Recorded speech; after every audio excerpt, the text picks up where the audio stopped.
Holiness, the Dalai Lama, once said that the world will be saved by the Western woman. And what if I tell you that this Western woman is here tonight? She is with us. She is in the audience. She is sitting at your table. That Western woman is you, and you, and you, and you.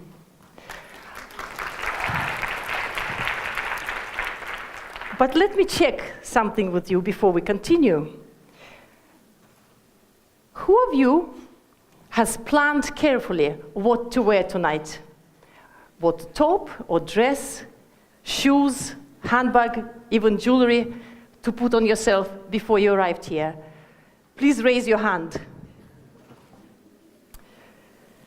I see something great. Because you are ready. You are ready to save the world with fashion. And what a glamorous way to always be the better you. My story with fashion started back in Russia, where I come from, in Siberia, and it goes back to my childhood and my mother's hobby. My mother is a physicist, a mathematician, who has never worked in fashion and has little personal interest in it, but she's an amazing dressmaker. So she has been making things for me. She can sew, knit, cut, crochet, or embroider anything.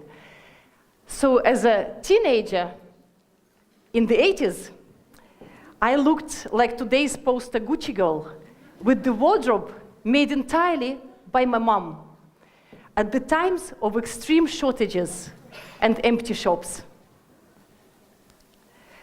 And that was the time that I learned my most important lessons about fashion. That fashion is about style.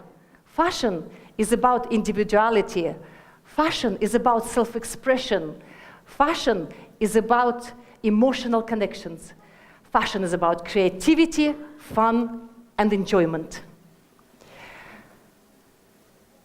I also learned what fashion is not. Fashion is not about what is sold in the shops. It is not about the latest trends, and it is not about the price tag.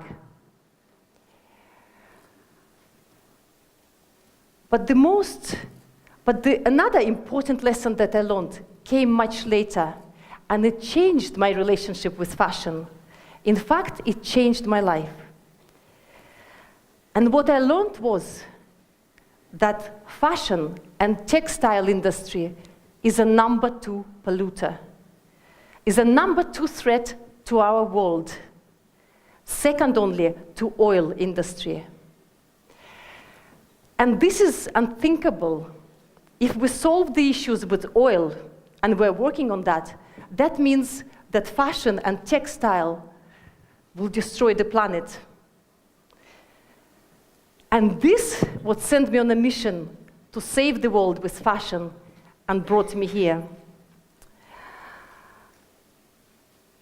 Because also, I know that we only have until 2030 the time to stop the irreversible, catastrophic changes that are coming.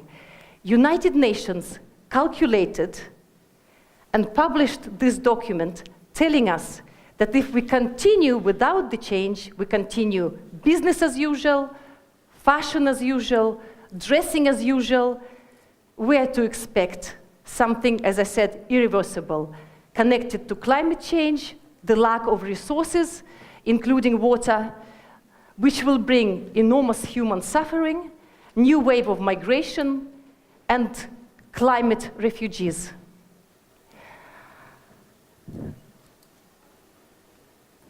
But how is fashion able to produce such a strong environmental impact? If you think about fashion, not as a result, but as a process that has a beginning and the end, then you will really understand the whole picture. Let's do a quick mental exercise. Choose one item you're wearing today, clothes or accessory. And let's go together very quickly through the whole life cycle of that particular thing. And as any life cycle starts with the raw material stage. So let's think back to that. If you chose something that contains cotton, cotton has an enormous environmental impact, but I will just mention one thing. To produce 1 kilo of raw cotton takes on average 20,000 liters of water, depending on the region. And that is only enough to make 1 t-shirt or 1 pair of jeans. Viscose. Not everybody knows that viscose is made from trees, the same in a similar process as the paper. Last year, it is estimated that 120 million trees were cut to be made into textiles and clothes. Polyester, byproduct of oil industry with all the issues of the industry plus the usage of non-renewable resource. Wool or leather. In both cases, we're dealing with polluting problems of the agriculture. That's the first step.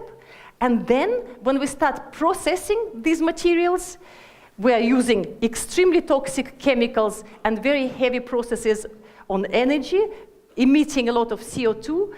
When we do bleaching, tanning, dyeing, and finishing these materials. And many of these chemicals escape into the water. And there is a sad joke that goes, if you want to know the color of the season, look at the rivers in China, where a lot of processing is taking place.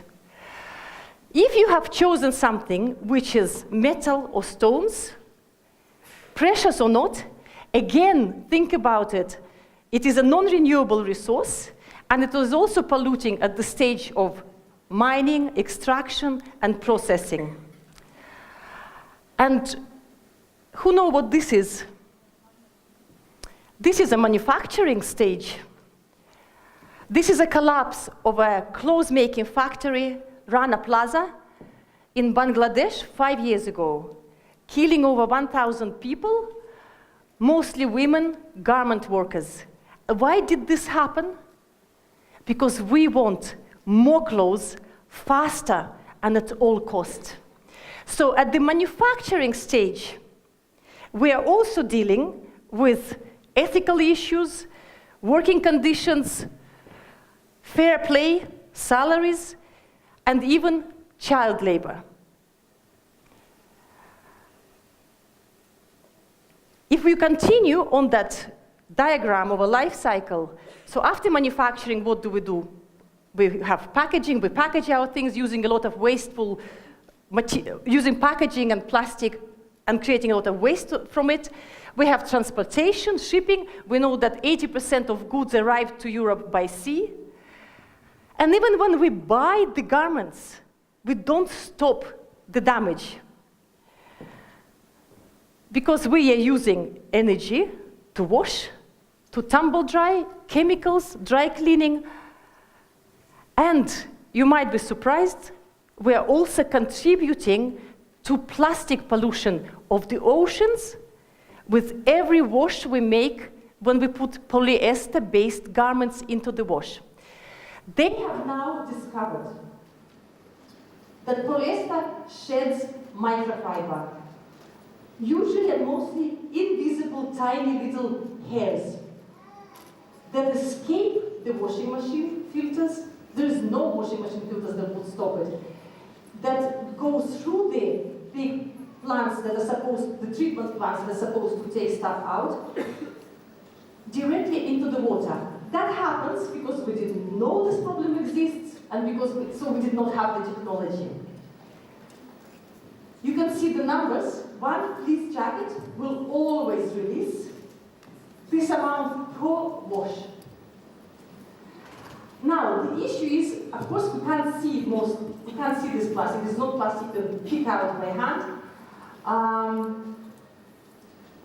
This gets digested and ingested by fish and seafood. Eventually it ends up on our plates. The scientists that are studying this report they stop eating seafood because they don't know how this will affect our health in 20 years. And afterwards, what do we do with all these clothes when we're done with it? We're sending all of these resources to waste.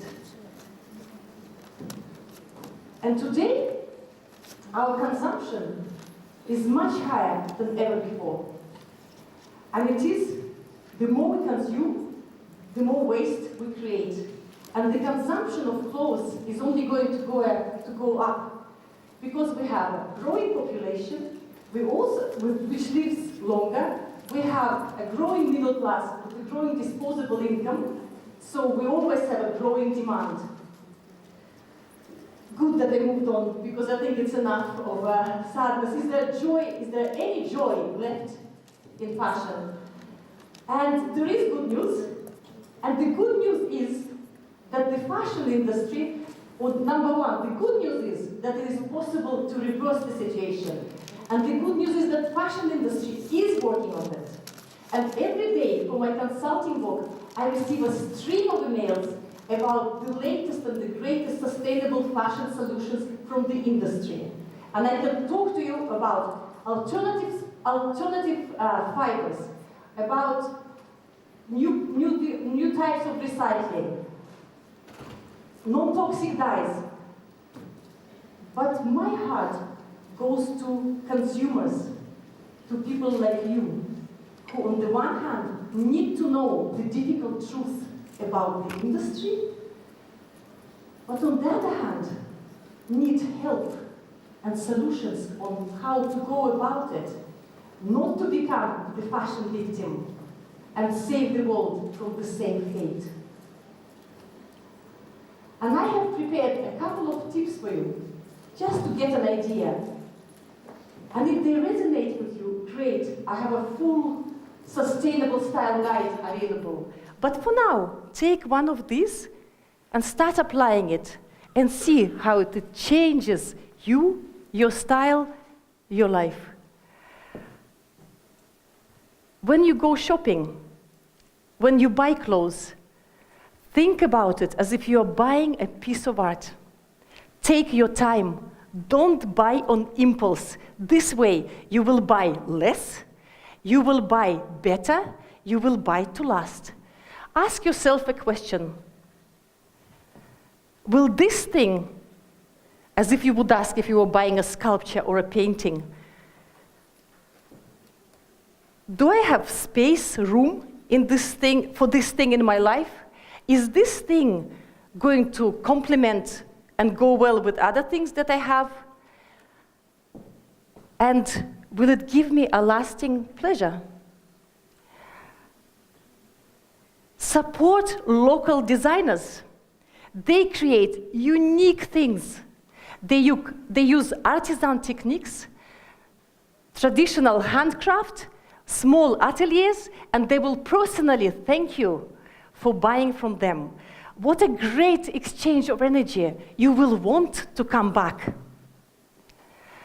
You can also download apps where you can now check the brand, how good or not it is for the people who make the clothes and for the environment. You can even stop microfiber in your wash at home by using one of these devices. They're all temporary solutions, but we are using them. Goopy Friend bag or Cora ball, you can find them online. And another thing, check what you're following in terms of fashion on your social media. Follow empowering accounts like this so that you can empower others. Lead by example. Share this information and the tips with your family, with your colleagues, with your friends, with your communities. Start applying sustainable principles to other areas of your life.